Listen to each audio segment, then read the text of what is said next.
भी होगी, क्योंकि आप लोगों ने तो करीब से चीजें देखी है। तो हर चीज की जब नाकामी हो गई, ये जो वक्फ बिल लाए हैं नाकामी का पर्दा है। अपनी तमाम जो उनके नाकामी है योजनाओं की, जो कुछ नहीं जनता को कर पाए, इसलिए इस तरह के कानून ला रहे हैं। समाजवादी पार्टी ने लोकसभा में भी स्वीकार नहीं किया था। आने वाले समय में भारतीय जनता पार्टी जाने वाली है।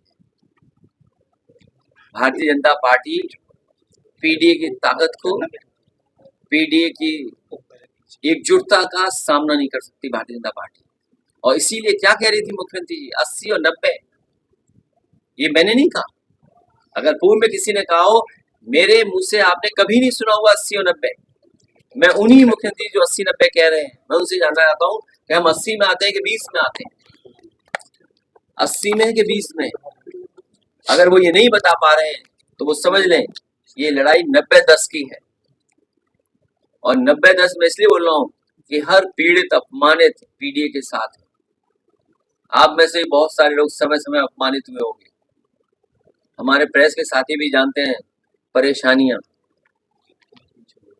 इसलिए पीडीए की ताकत से भारतीय जनता पार्टी मुकाबला नहीं कर पाई। 2027 को लेकर क्या तैयारी है? वो पूरी तैयारी है। भारतीय जनता पार्टी का सफाया होने जा रहा है उत्तर प्रदेश से। बसपा से गठबंधन कर दिया है क्या? देखिए, बहुत पुरानी कहावत है,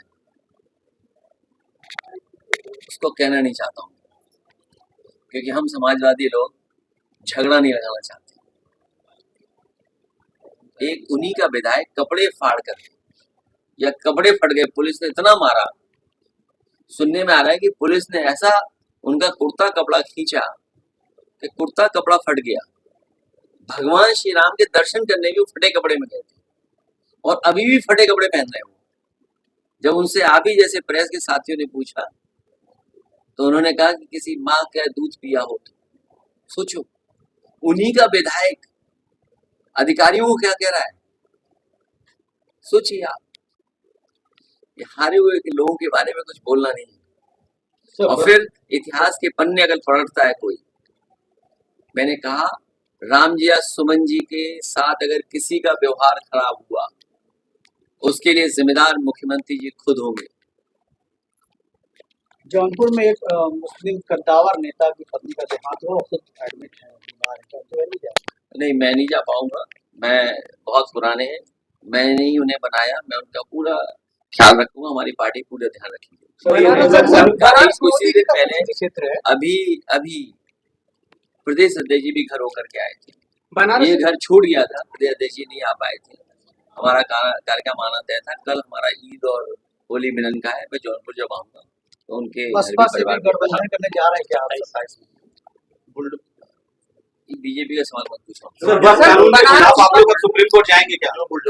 ये नया जो वक्फ कानून बना है, इसके खिलाफ आप लोग सुप्रीम कोर्ट जाएंगे? हमारी पार्टी अपनी कानूनी, और जो लोग सुप्रीम कोर्ट गए हैं उनके पक्ष में। आपने लोकसभा में सुना होगा, समाजवादी पार्टी के राष्ट्रीय प्रमुख महासचिव ने यही स्टेटमेंट दिया था कि अब हमारे पास एक ही रास्ता है, सुप्रीम कोर्ट जाए। अखिलेश यादव की सरकार अगर आती है तो क्या ये जो रवायत शुरू हुई है इसको किस तरह से डील करेंगे? जो आपका जौनपुर का मेडिकल कॉलेज आधा अधूरा पड़ा हुआ है, इलाज के लिए चले जाओ तो डॉक्टर मार दे आपको।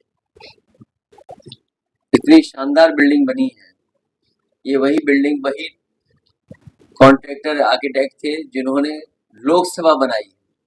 हम लोग तो जौनपुर का अच्छा मेडिकल कॉलेज देना चाहते थे। क्या हालत है मेडिकल कॉलेज की। डायल 100 उन्होंने तो बेस्ट रिस्पॉन्स सिस्टम दिया था हम लोगों ने।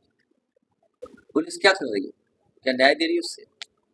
जो एम्बुलेंस सर्विसेज दी थी हम लोग, वो इसीलिए दी थी कि गरीब अगर गांव में है, उसको तकलीफ परेशानी है तो फोन करे, एम्बुलेंस आए, उसकी मदद कर दी। और गर्भवती महिलाओं के लिए फ्री थी। उस व्यवस्था का क्या हुआ? और फिर जहां कहीं भी समाजवादियों ने लैपटॉप दिया, वो आज भी चल रहा होगा। जो नेटवर्क आप इस्तेमाल कर रहे हैं, जिस नेटवर्क पे आपका चल रहा है ये मोबाइल, उस इन्वेस्टमेंट को लाने का काम समाजवादियों ने किया। और उसी का परिणाम ये है कि आज इंटरनेट और उस तरह की सेवाएं बड़े पैमाने पर पहुंच रही है गाँव मुख्यमंत्री और बिजली ये केवल मीटर लगा रहे हैं, बिजली महंगी कर रहे हैं, सस्ती नहीं होने दे रहे हैं बिजली। और हमारे मुख्यमंत्री जी तो एक कारखाना